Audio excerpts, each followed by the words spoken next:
In this short demonstration, I want to show you how we can use CogniCrypt to automatically generate us a secure code skeleton for signing some bytes of message data with the post-quantum signature scheme qTESLA. In order to do this, we employ CogniCrypt's code generator, which you can find here. You see that we have already a predefined task of signing a message with qTESLA and its parameter set p3. A short description of what the task is doing can you find here.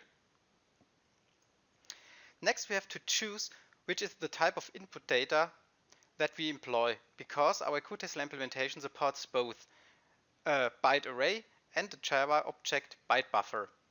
Let's stick to the standard choose byte buffer for this demonstration.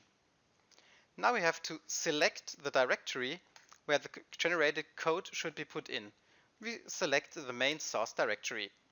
After a click of generate, we have to wait a second, and we see it has generated us the new package de CogniCrypt Crypto, where we can now find our task of signing and verifying the signature of a message with qTESLA.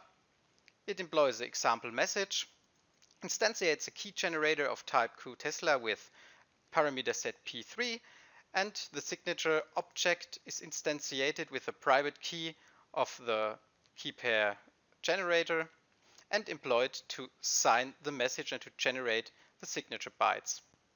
Now here between you can assume that the user can put code for example transmit or broadcast the message, and the receiver then can, with a second signature object and the knowledge of the public key, check if the signature for the given message is correct and see, okay, it is a legal or a verified signature, or it is corrupted and something went wrong.